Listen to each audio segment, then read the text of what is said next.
Hello नमस्कार सत श्री अकाल अस्सलाम वालेकुम। कैसे हैं जनाब? इससे पहले आगे बढ़ूं फिर से रिमाइंड कर दूं, आप में से जो लोग सब्सक्राइब कर चुके हैं वो बार बार लिखते हैं सब हम ऑलरेडी कर चुके हैं। यार आपसे थोड़ी अपील करता हूं, उनसे करता हूं जिन्होंने नहीं करा है। 1 लाख पहुंच जाएंगे, चैनल में ग्रेस आ जाएगा, रीच बढ़ जाएगी और ऑनेस्टली थोड़ा रेवेन्यू आ जाएगा। So kindly subscribe my news channel सत सर्वोज, जो आज बहुत छोटा है। कम से कम आने वाले वक्त में इससे कुछ लायक बना दूंगा कि समाज पे कोई अच्छा असर डाले। साहब अब आते हैं ईरान के अपडेट पर। ईरान से बहुत अजीबो गरीब खबरें आ रही हैं और साहब बता दूं कॉन्ट्रडिक्टरी खबरें भी आ रही हैं। देखो भैया, इजराइल और हमास की जब जंग थी, मेरा माइंड 100% क्लियर था कि उन जलील आतंकियों को बुरी से बुरी मौत मिलनी चाहिए जिन्होंने 7 अक्टूबर पर आके हाल किया था। महिलाओं को उठा के ले गए थे, अधनग्न किया था, शहर की सड़कों पर पिकअप वैन के पीछे बांध कर घुमाया था। और उनसे ज्यादा जलील वो थे इस दुनिया के लोग जो उस टाइम उनका समर्थन कर रहे थे। फिर वो चूहे जाके बिलों में घुस गए तो इजराइल के पास कोई ऑप्शन नहीं था सिवाय ऊपर बॉम्बिंग करने की, जहां पे सिविलियन बहुत मारे गए, जो बहुत बुरा हुआ। लेकिन ईरान की लड़ाई में मैं आप लोगों ने मार्क किया होगा, मैं सिर्फ आप लोगों को अपडेट दे रहा हूं और अपडेट में कुछ प्रिडिक्शन बताता हूं। मेरा दिल से आई एम कंफ्यूज्ड कि मैं इस लड़ाई में एंड में चाहता क्या हूं, क्योंकि मैं अमेरिका को, ईरान को निस्ते नाबूद करना देखना नहीं चाहता, क्योंकि उसका पूरी दुनिया पर बहुत नेगेटिव असर जाकर पड़ेगा। लेकिन उन महिलाओं के साथ इंसाफ भी चाहता हूं जो ऑस्ट्रेलिया में ईरान की फुटबॉल टीम पहुंचती है, वो वहां पर नेशनल एंथम ईरान का गाने से मना कर देती है। लखनऊ में महिलाएं मातम कर रही हैं, वो अपना नेशनल एंथम गाने से मना कर रही हैं, और उस डर की वजह से ऑस्ट्रेलिया उन लोगों को अजाइलम दे रहा है कि तुम वापस जाओगी तो मार दी जाओगी। तो ये है साहब। तो ये ऐसे माहौल में आई एम स्टिल कंफ्यूज, तो इसलिए आप लोगों को सिर्फ अपडेट देता हूं। एक बड़ा अपडेट ये आया है कि जैसे ही मुश्तबा खवानी ने अपनी जिम्मेदारी संभाली, जो वहां की काउंसिल ने उसको जिम्मेदारी दी, उसके बाद ताबड़तोड़ एक इनॉग्रल अटैक किए गए हैं।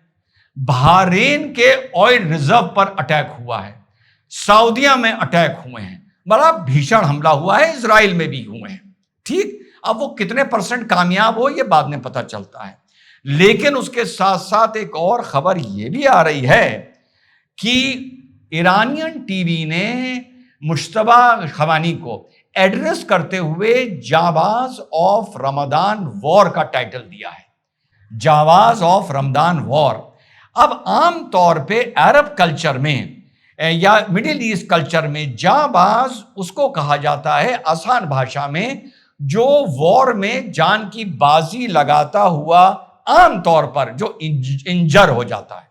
और जब से मुश्तबा ने जिम्मेदारी संभाली है, कोई भी पब्लिक अपीयरेंस नहीं हुआ है। चलिए पब्लिक अपीयरेंस की तो ये बात मान लेते हैं कि वो इस वजह से नहीं हुआ है क्योंकि लोकेशन ट्रैक हो जाएगी, लेकिन और भी कोई ऐसा चीज साक्ष्य सामने नहीं आया कि he is fit and fine.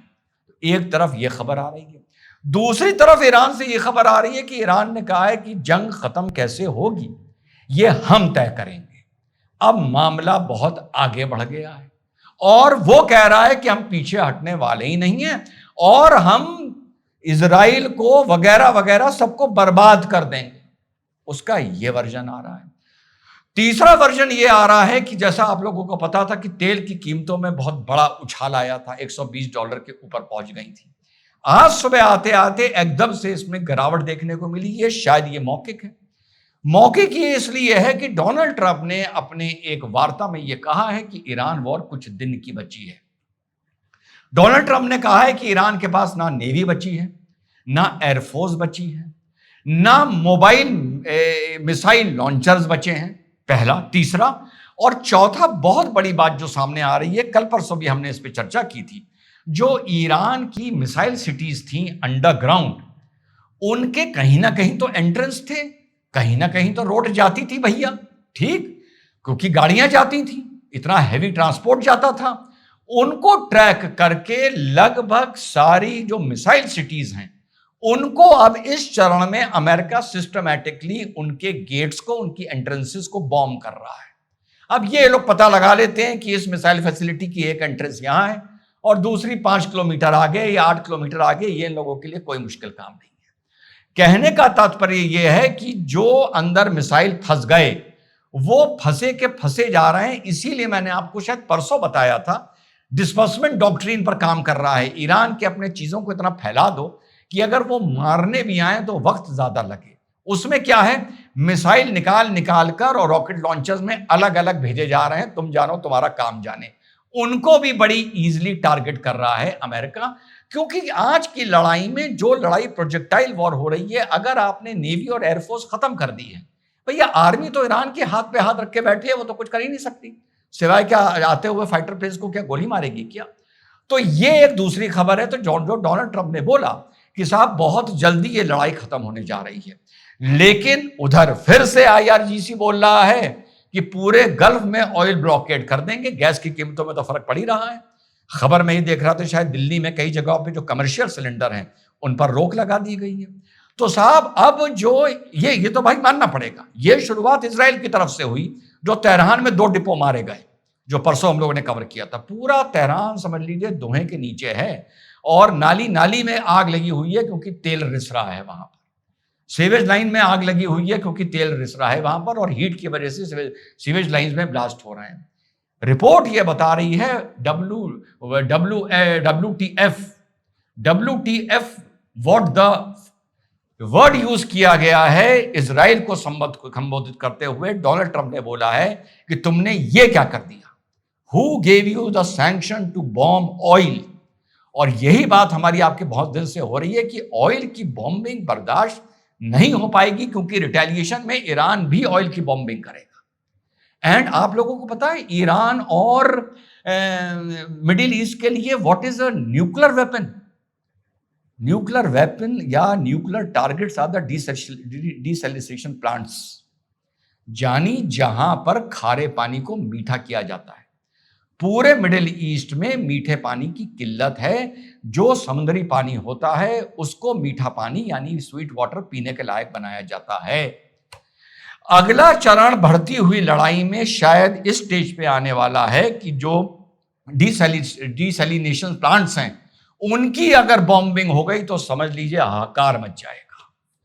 तो चीजें जो नैरेटिव वॉर है उस पर ध्यान ना देते हुए लॉजिकली ये बात समझ में आ रही है जो डोनाल्ड ट्रंप बोल रहा है। जितना भी मैंने वॉर पढ़ा है, और मैंने बहुत वॉर पढ़ा है, कि एयरफोर्स नहीं है, नेवी नहीं है, मोबाइल लॉन्चर्स नहीं है, अंडरग्राउंड सिटीज के जो गेट्स हैं वो बॉम्ब किए जा रहे हैं, एंट्रेंसेस, और एंड में तुम क्या करोगे, तुम्हारी आर्मी तो किसी काम की है नहीं, क्योंकि वहां पे फुट पे लड़ाई हो ही नहीं रही है, ग्राउंड वॉर हो ही नहीं रहा है प्रथम दृष्टिया। दूसरा यह है कि साहब और कौन सी मिसाइल सिटीज हैं, किसके दम पर ईरान धमकी दे रहा है, कितने दिन तक उन सिटीज को ये छुपा के रख सकता है, मोबाइल लॉन्चर्स हैं, ये आने वाला वक्त बताएगा। लेकिन ऑयल और वाटर की तरफ अगर ये लड़ाई ड्रिफ्ट होके जाती है तो ये बहुत खतरनाक लड़ाई आने वाले वक्त में बनने जा रही है। लेट अस सी, आप लोगों को बिल्कुल उचित सही खबरों से अपडेट देता रहूंगा। ये नहीं कि ट्रंप का पसीने छूट गए, और ये भी नहीं कि मुश्तबा के या खमानी के पसीने छूट गए। एग्जैक्ट खबर से आप लोगों को अवगत कराता रहूंगा। जय हिंद, वंदे मातरम, खुदा हाफिज।